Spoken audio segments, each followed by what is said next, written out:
first speaker of this second half is Flaminia Giacomini from ETH Zurich, who is going to talk about what can we learn from testing the gravitational fields of a quantum source.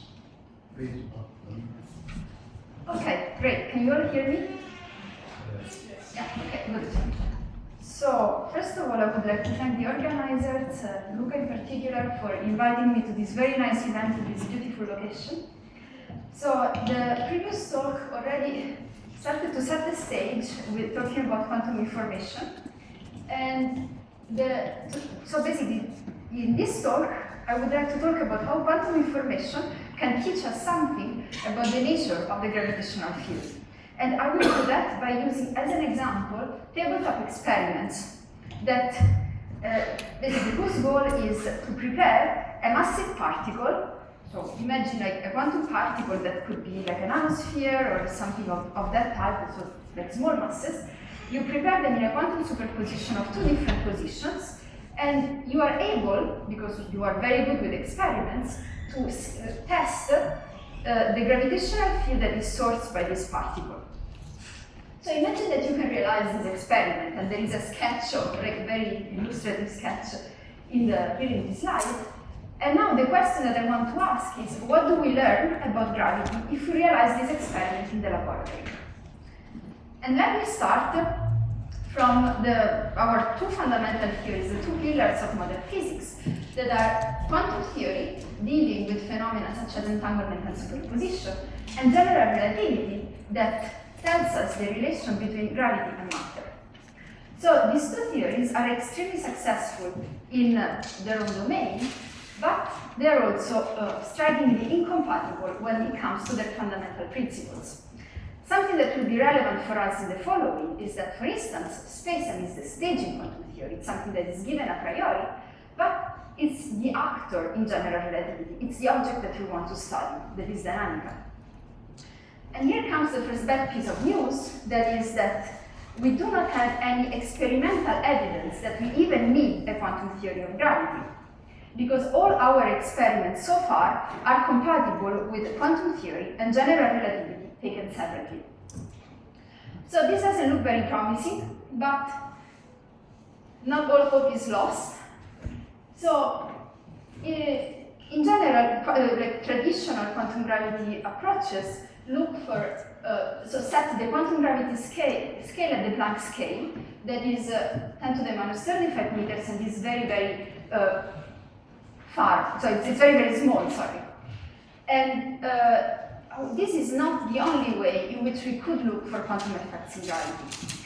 So there is another approach that is independent from Planck scale physics, that is in the low energies, where gravity is weak, and we can still meaningfully talk about quantum particles. And this is the regime in which I'm going to place my talk. And I believe that this regime is interesting because there are some shared conceptual questions that we can ask, and so we can help each other with traditional quantum gravity approaches. But we can also come up with concrete physical situations that we can test in the lab, hopefully in the not too far future. So this suggests a bottom-up approach that starts from the physics that we know from quantum theory and slowly introduces some gravitational effects in this scenario, and builds up, hopefully in a collaborative way from the top-down approaches. So let me just tell you very roughly the status of experiments at the moment. So we can identify two different directions in experiments.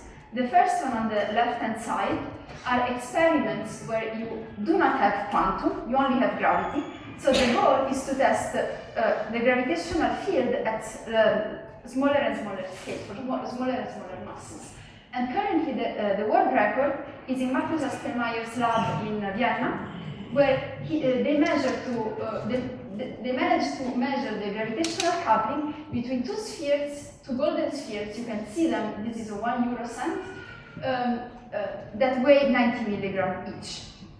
And currently, they're improving this result in the laboratory. They're getting down to the Planck mass. so 3 orders of magnitude. On the right-hand side of this slide, instead you find quantum experiments with, at the moment, no gravity.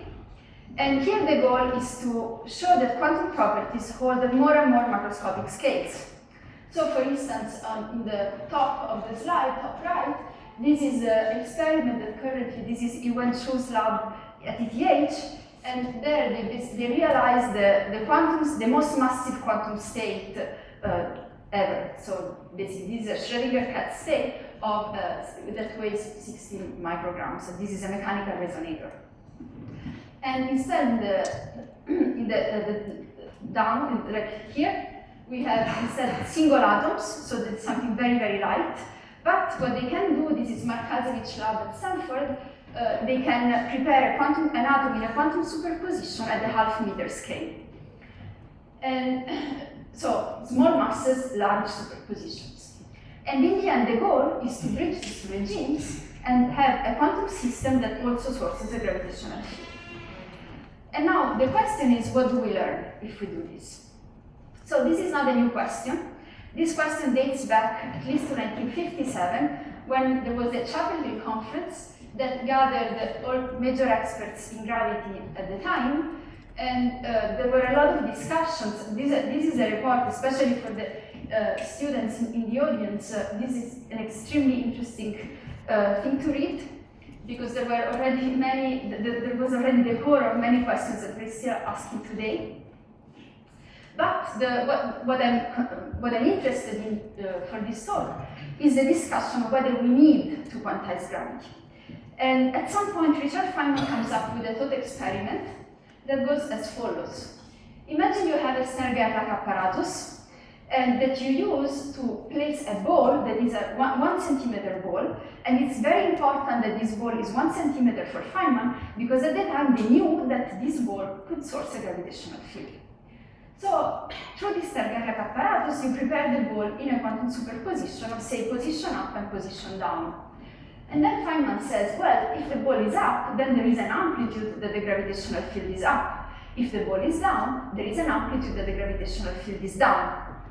How do I test it? Well, says Feynman, easy, I put a test particle next to it.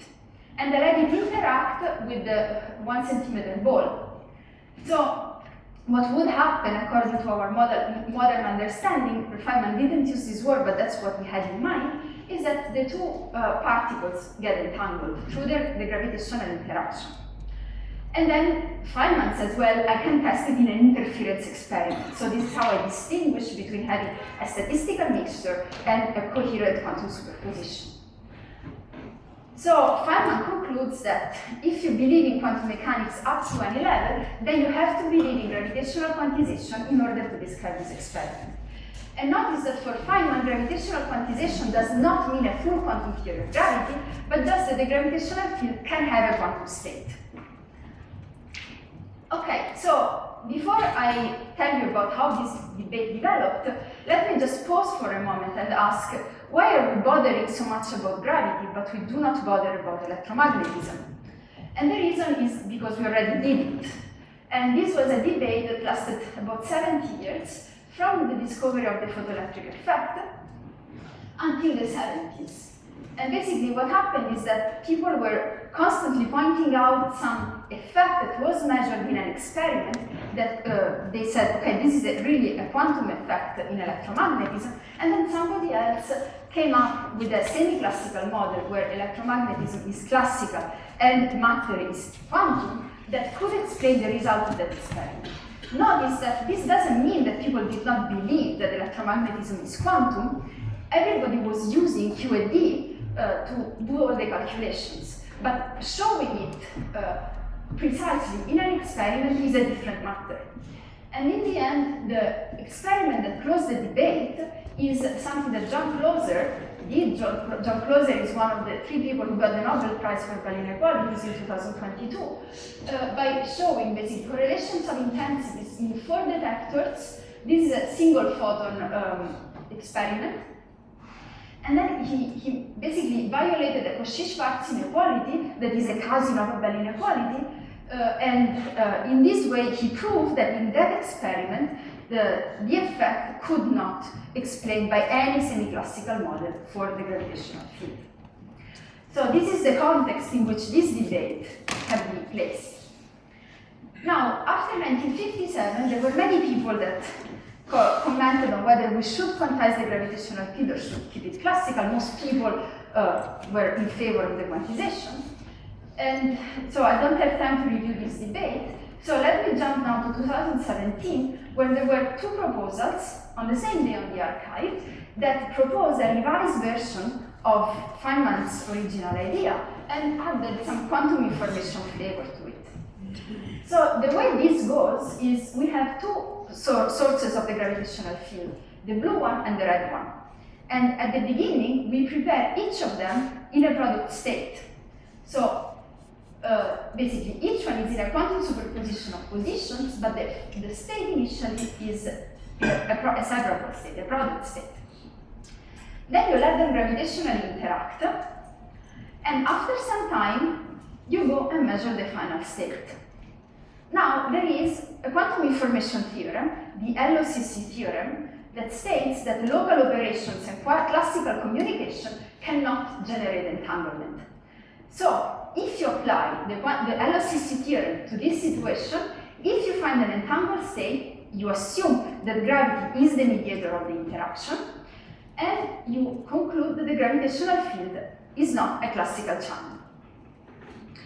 Now, in a realistic description of this experiment, the way you can explain what is going on is simply by writing the Newton potential between the two masses, between the blue mass and the red mass. Where basically here you see the only operators that you have is XA and XB, that is not gravity clearly. And in the end, you find that you have a relative phase, that is the important detail in, of course, you have the entanglement, but the entanglement is because you have different relative phases. And basically, this phase is just the potential evaluated on each configuration, each of the four possible configurations of the two masses. So now there is immediately criticism. Okay, so before going to that, let me say why people got excited about this.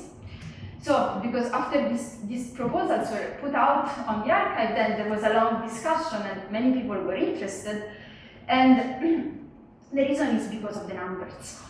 So, this is the entanglement rate in a particular geometric configuration of this experiment. And now, if we take two masses that weigh 10 to the minus 5 grams, and we place them at a distance of 100 micrometers, and we delocalize each of them by 1 nanometer, then you find that the entanglement time is 0.1 seconds, which is good for this type of research, because usually when you put like quantum mechanics, gravity, and together you get the age of the universe, so we are very happy about these numbers. And so let me stress that this is not something that we can achieve in an experiment now, but it's something that allows us to have an experimental roadmap to plan a concrete version of this experiment. So, however, there is a first objection that you can raise against this proposal, that is, wait a second, you only use the Newton potential to describe this experiment. I can perfectly describe it with the Newton potential. So, what do you want to conclude on the nature of gravity if you only use the Newton potential? Because at most you can test the quantumness of matter and not of gravity. Very good. So, and the reason is that gravity is a gauge theory, basically. So the Newton potential is what remains after you fix the gauge. So this is a very good objection. However, the situation is quite subtle. So let me just review at least this is my personal opinion on the conclusions. So we know that the Newton potential is not the end of the story. We have a lot of tests, of independent tests of general relativity. So imagine that we embed this experiment into a more general theory of gravity that we know we have from independent tests. So now you can prove that classical general relativity for gravity and quantum theory for matter does not generate entanglement. And you can also do that with a theory-independent no-go theorem that is similar to Bell's theorem, but just leveraged to the level of the whole theory. Wait a minute. You just told us that Newtonian is the tangible plus quantum mechanics. Yeah. How is that consistent with this? We are assuming the mediating character of gravity. So we take gravity as an independent degree of freedom. So you're not only using the Newton potential, you are embedding the whole experiment into general relativity, basically. And the general relativity as a classical field theory does not generate entanglement. So this is the statement. So, and this is something that you can see. If you just take, I guess, for Newtonian potential, you just take a spherical field.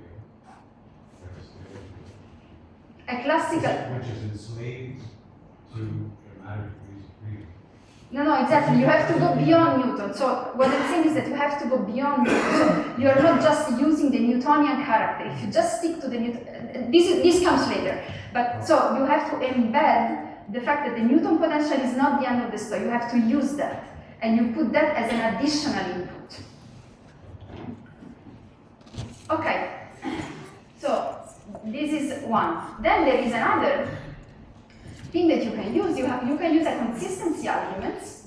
So basically, if you have two particles that are spatially separated and they become entangled via Newton interaction, and this is an exact result, so we are not making any approximation, then you, in order not to have problems with faster than light signaling in a specific model of gravity that is basically linearized quantum gravity, then you have to use vacuum fluctuations of the gravitational field and the emission of gravitational radiation in a quantum state in order not to run into problems. So this is a consistency argument again. It uses space-like separation, and this cannot be used to infer that gravity is quantum. But however, let us instead look at the quantitative predictions of this experiment. As I said, the Newton potential and quantum mechanics are enough to predict the outcome of this experiment. So imagine that I'm an experimentalist, I'm in the laboratory, I press the knobs of my setup, and I want to find some quantitative indication that I have to go beyond Newton. This is something that I cannot do with the experiment that I just showed you.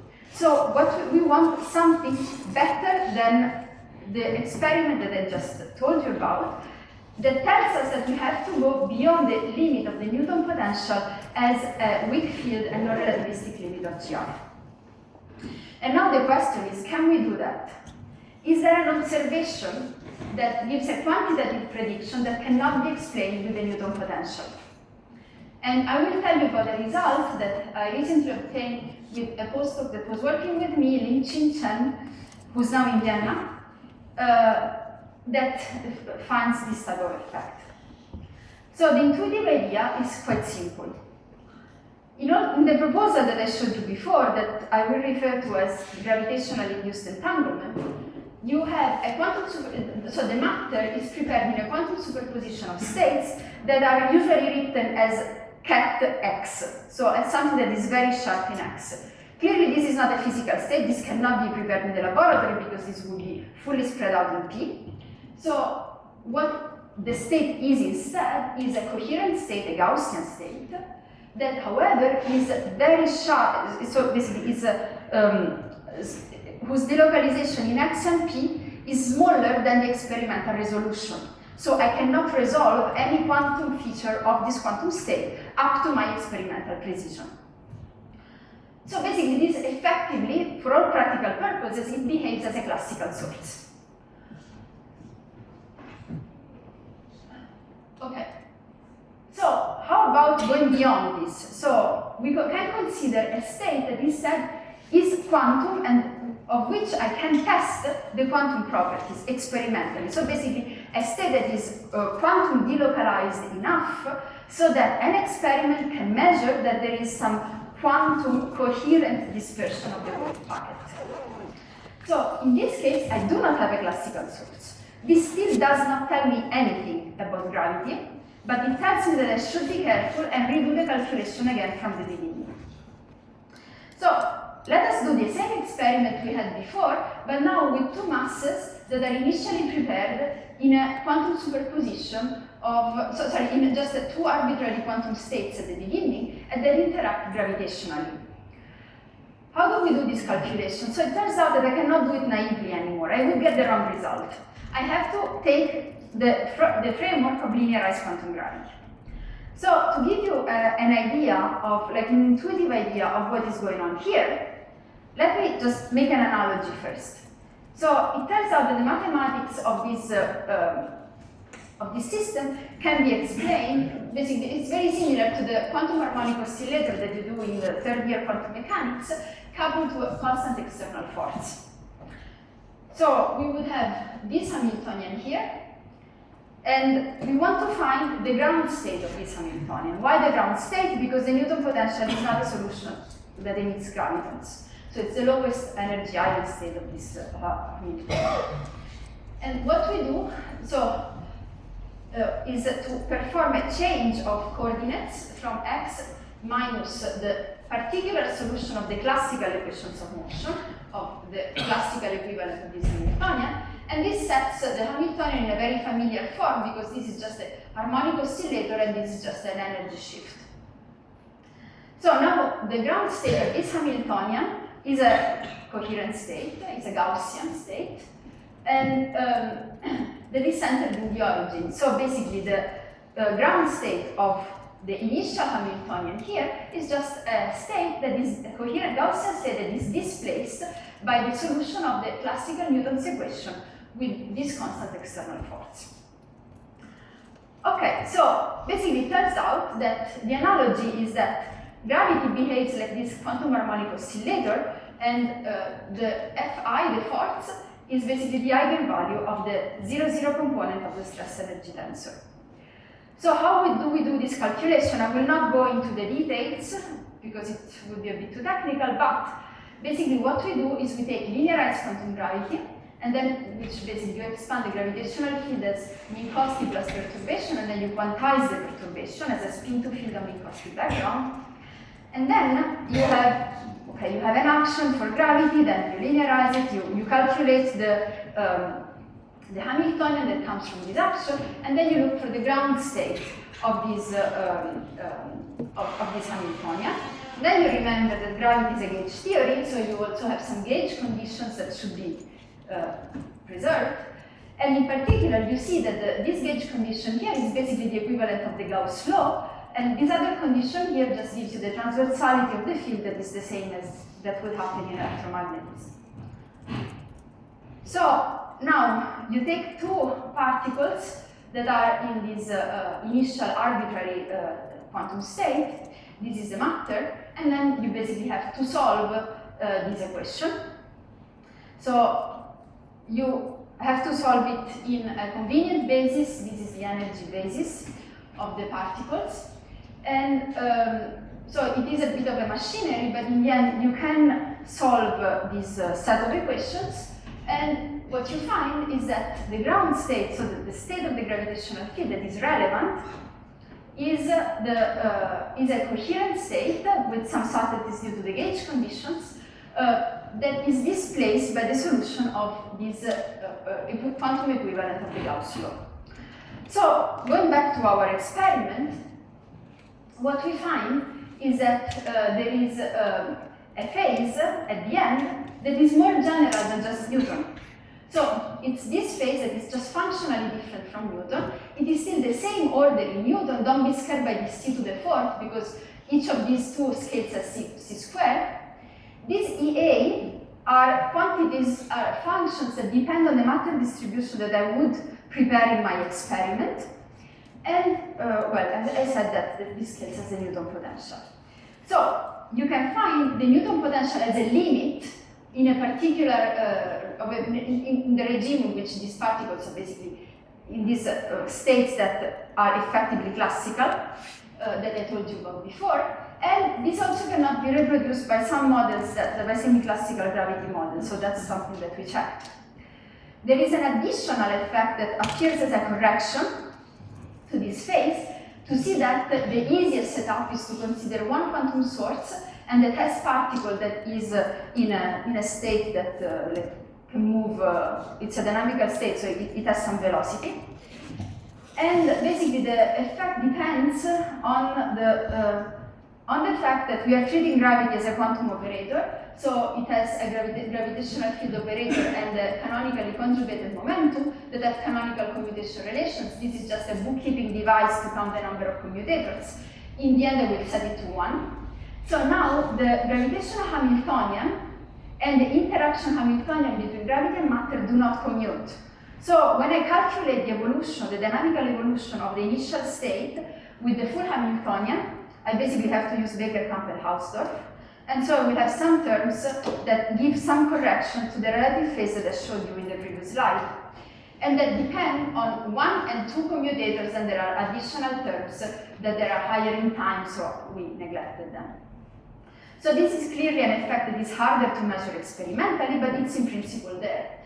And if you want to maximize it, so this is, you see it still scales as the Newton potential in G, and it's higher order in time than the Newton potential, and if you want to maximize this effect, then you have to prepare the particle, the test particle, in a superposition of two states that have very different energies one from the other.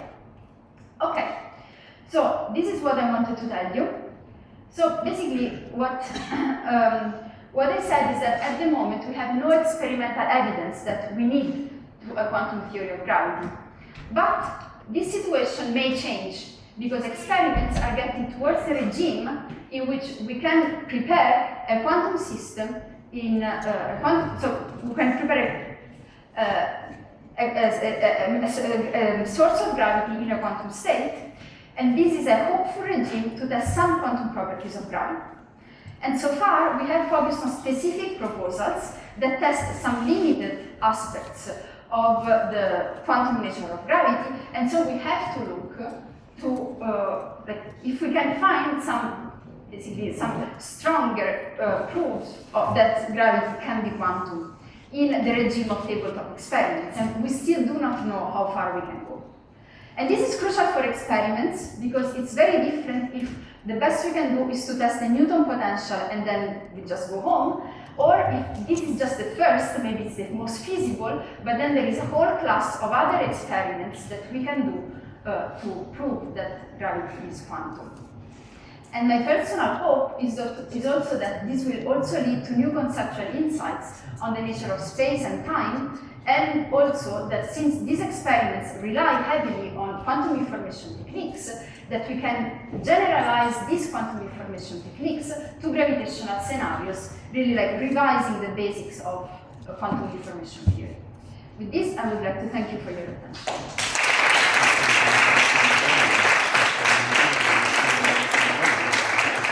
Thank you very much, Flaminia, for this very nice talk. So, questions with time.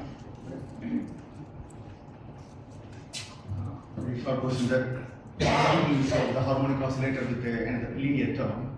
Did you assume gamma is very smaller than omega square? I mean, this is just an analogy. It's a toy model analogy, so don't take it too seriously. It was just to explain the idea. Okay. But no, I mean, this is just a calculation that you can do. Yeah, but that system can have problems. Gamma is not larger. I mean, for us, for that particular calculation, it doesn't matter. Then, of course, in the gravitational counterpart, it's a different story because you have a perturbation. You other questions?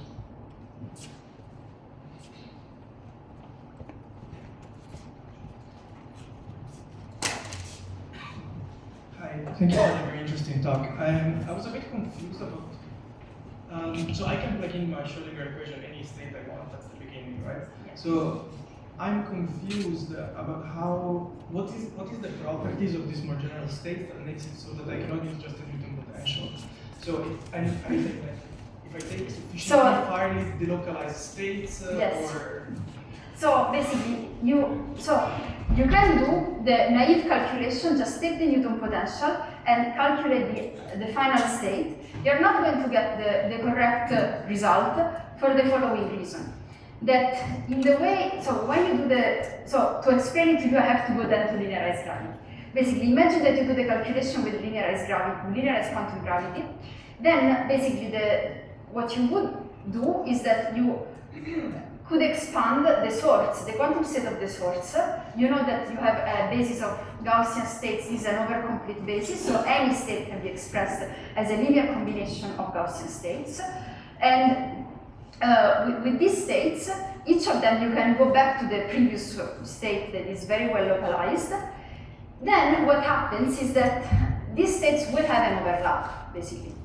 And the gravitational field that is sourced by these states instead becomes perfectly distinguishable. So basically, if I do the calculation naively, even for states for which I do not expect the gravitational field to be, basically, I have a scalar product. So if I take the scalar product between these two matter states, and this is something, a number, if I include the gravitational field that is sourced by this state, the states become orthogonal, even though basically I do not have a tensor product decomposition of the Hilbert space, because as we know, in the limit of Newton, basically the gravitational field is just totally determined by the matter content of the theory, so I cannot treat them as two independent Hilbert spaces. But basically, you get the wrong result for the scalar product between these two states if I just do the calculation in the Newtonian regime with linearized quantum gravity. And so you have to do it in a different way. So your claim is that if I just analyze this experiment using the Newtonian interaction between quantum mechanical variables, You get the wrong result. Yeah. how long? Sorry? How long?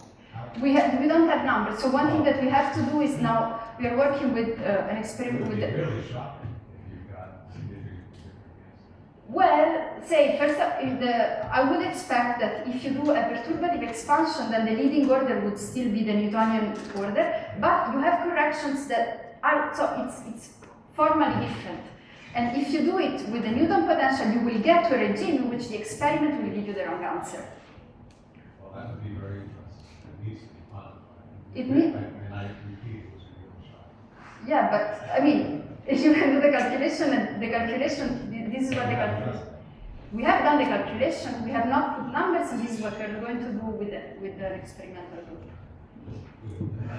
Maybe I will. Yes. So it's substance. I don't understand. I mean, before you get You also to. said 0.1 Yes. seconds. 0.1 seconds. Seconds, okay. So what about if then it becomes maximal calculus? Yeah, you can get, in principle, you can get a maximal entangled state. I mean, the dynamics goes around. I mean, okay, the qubit approximation, then you go around the Bloch sphere, right? You have a trajectory around the Bloch sphere, and so you will get to a point where it's maximal entangled, then it goes back, and then. It's entangled. Yeah, but I mean, you will. If we get to a level, it's a unitary dynamics. Scattering, and we observe that it repeats.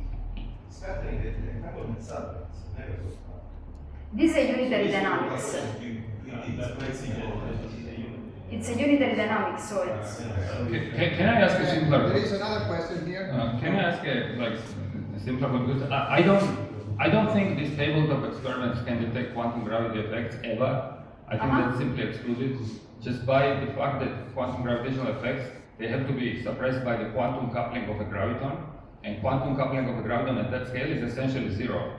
So I don't see, but then also you're not showing this suppression. I don't know. So you think it decoheres basically because of the graviton bar? Any quantum gravitational effect means that you are somehow detecting quantum effects of gravity. But quantum effects of graviton are suppressed by quantum coupling of a graviton, which is the typical momentum transfer at that scale divided by Planck mass squared, And that's essentially zero. Plug any number from that experiment. So No, I don't see how you can claim that you can detect quantum gravity effects in this type of measurement. I think that you are using a particular definition of quantumness that is basically the graviton. Well, type of there is only quantumness. one definition in quantum field theory of what quantumness Well, means. I do not agree because in quantum information there are different definitions of what quantum no, is. sorry. In quantum field theory, we know what quantumness means, and quantum effects are suppressed by corresponding quantum couplings. And Okay, I think we have suppose for- different definitions, so Of course, if you define quantum gravity as classical gravity, then I detect quantum gravity when I broke this microphone. But that's not the This is not the Planck scale. I mean, what you're referring to is Planck scale effects, and No. this is not Planck scale physics. No, sorry. The very last question. Okay. In your slide, you mentioned 10 to minus 5 grams, but this is very, very larger than the Sugato original proposal. Does this derive from some consideration or from what? These are just some numbers, but I mean, the proposal that Sugato has, of course, is the only thing that matters is how you combine these numbers, and then whatever combination of the numbers that you can achieve experimentally is equally good. 10 minus 5 is a very special. Yeah, but I don't think that it has any special role here. Yeah, but in this case, that it doesn't have any special role, the Planck mass, it's just a I think it coincidence. doesn't. Okay, that would be interesting to Soft know. gravitational radiation because it's not a Okay, I'd be interested in Okay, so You can really get I- coherence at that scale. You can do quality. I think we can postpone this to the discussion session and we can move on. Let's thank the speaker again.